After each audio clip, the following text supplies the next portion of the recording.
Hey, I'm John Cannell, and today on Preppy Kitchen, we're making delicious glazed donuts. So let's get started. To make these donuts, you'll need milk, 2 packets of active dry yeast, granulated sugar, all-purpose flour, salt, butter, 2 eggs, some vanilla, and of course powdered sugar for the glaze. And yes, we'll be frying these, so get some oil out too. First off, we're gonna measure out 1 cup or 240 ml of whole milk. We want this to be about 110 to 115 Fahrenheit. I'll put Celsius down below. This is gonna go into the microwave. I meant 105 to 110 Fahrenheit. If you get that milk too hot, you'll kill the yeast, which is not good. I'm adding in about a teaspoon of granulated sugar, as well as, give that a stir first. Now I'm adding 2 packets of active dry yeast. If you're not using packets, that's 4.5 teaspoons. We're just gonna give this a mix so it gets all combined and set it aside for about 5 to 10 minutes until it is nice and frothy. If this does not froth, start over again because your yeast were dead. Either they got burnt, they're just too old, or something happened and the donuts will not work. So always make sure your yeast is nice and frothy. That's a sign things are gonna be delicious. In the meantime, we can measure out the dry ingredients, so get a scale, a big bowl, whatever you want. I actually got 2 big bowls out because one is for wet, one is for dry, and here's the deal. You wanna melt 6 tablespoons of butter out. That's about 85 grams. I like to cut my butter into small pieces when I'm melting it in the microwave because even if you use half power, my gosh, the butter explosions are real. And you can let me know in the comments if you've had a butter explosion and how not fun it is to clean up. This gets heated up, half power for maybe a minute or so. In the meantime, we'll get those dry ingredients out. This first. While that warms up, I'm measuring out 4.5 cups or 540 grams of all-purpose flour. This is easiest with a scale. To that flour, I'm adding half a teaspoon of salt. Let's give it a little bit of contrast. We're gonna mix it up. This gets set aside. Now we're on to the wet ingredients. Our scale is done. I want that scale back because I have to add my sugar in. That's 50 grams. Now we're done with the scale. It smells so good. I love the smell of yeast in the morning. I'm adding 2 large room temperature eggs. I'm gonna whisk this together now until it's nice and smooth. Now we're gonna stir in that yeast, which is like puffed up beyond belief. And if you're wondering why we used 2 packets of yeast, by the way, it's because we want these donuts to be extra fluffy and just like have a really beautiful, delicate texture. Whisk those yeast in. We're gonna stir the flour in right now and just mix it by hand until a shaggy dough forms. So let's add that in. Oh my gosh. Donuts in the morning made by hand. My mom used to make these as a special treat on the weekends, and it's a memory that even though she stopped doing it later on, like it was like a childhood thing, never forgot it. It was really special. So here you can see, this is a shaggy mixture. Like a lot of nooks and crannies, definitely not smooth. But what we're gonna do now is knead this on a lightly floured surface just until it gets nice and smooth. Get this dough out, and yes, it is like a wet mixture. You always know a dough is gonna be delicious. 1, when there's butter and eggs in there, and milk, but 2, when it's pretty wet, because that means it's gonna be cakey and I'm gonna be kneading this for about 5 minutes until it's tacky but smooth. Tacky means sticky, in case you forgot.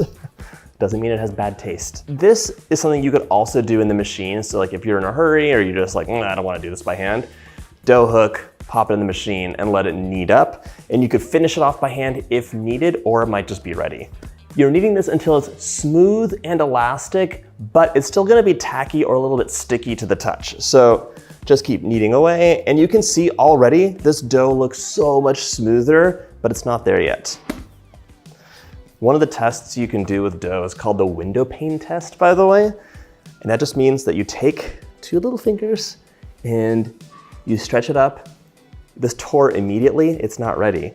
It should be able to stretch so you can see light come through, like a window pane. So we've got some more kneading to go.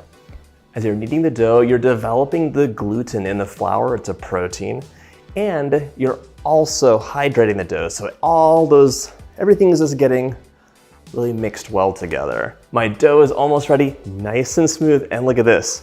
I can take 2 fingers, pull a section out, and it stretches and you can see the light comes through. It's very satisfying. Another test is just to see how it bounces back when you press in.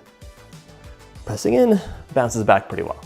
Okay, this is gonna go into an oiled bowl, and yes, there is butter, there is milk, there are eggs in here. This is not pizza dough, so it's gonna need more time to rise in a nice cozy place.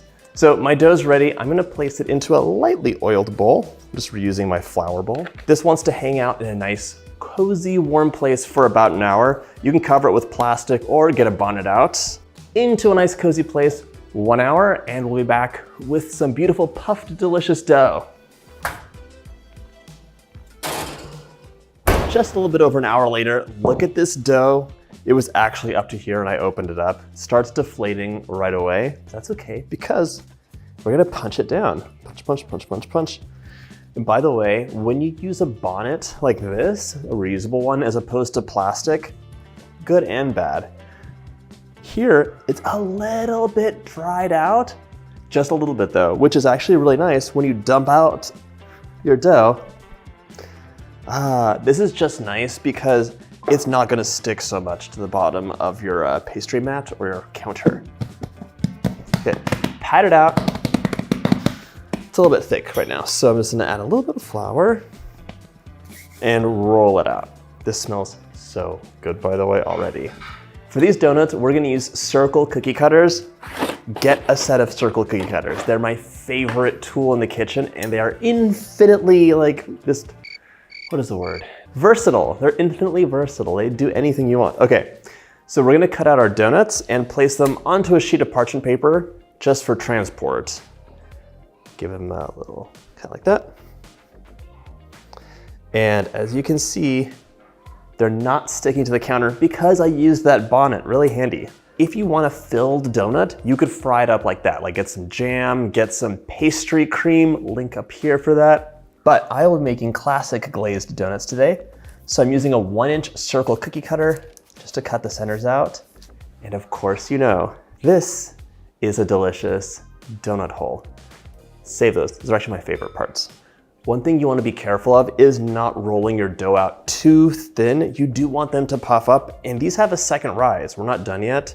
They're gonna have a little bit more warm and cozy time and puff up even more, and then we're gonna deep fry them. But if they're too thin or if they're too thick, they're just not gonna have the right texture inside because they have to cook through in that hot oil without getting overcooked. It's a delicate balance. So 3/4 of an inch will do you just right. Loosely cover your donuts, and we're gonna transfer these to a warm, cozy place to rise up for about 40 minutes.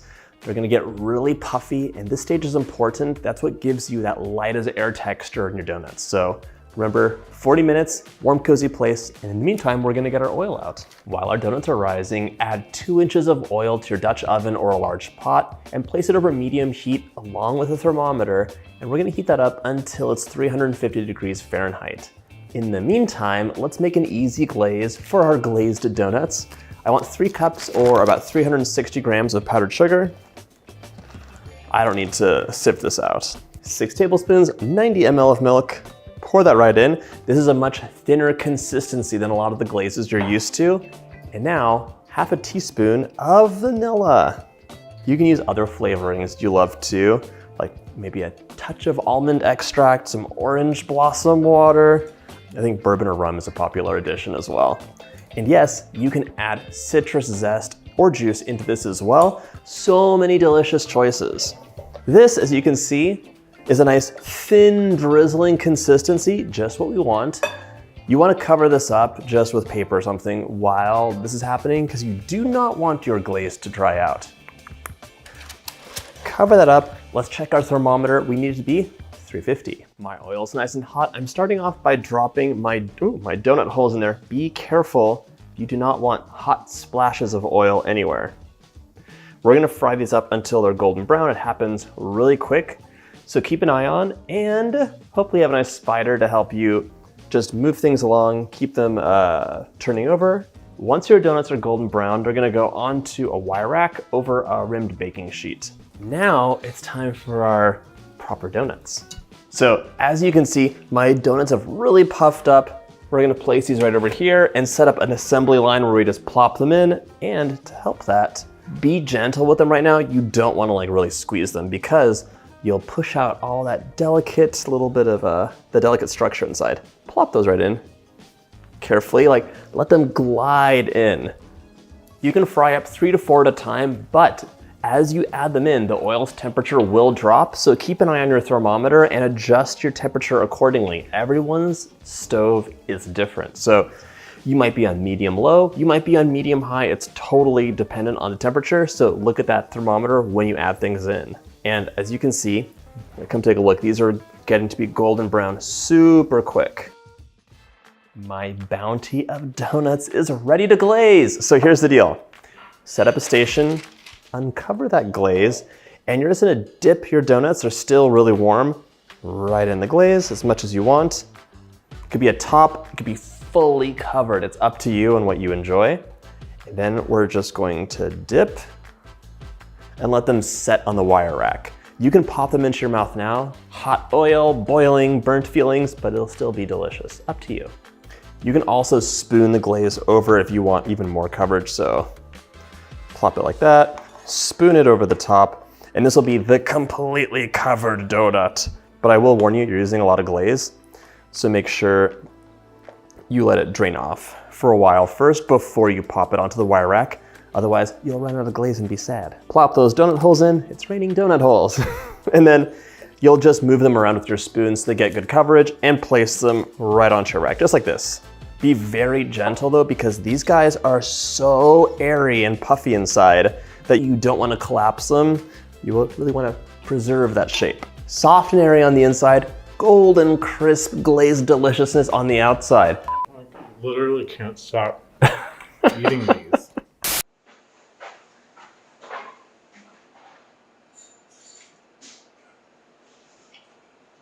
I hope you get a chance to make this recipe, and if you like this video, check out my breakfast treats playlist.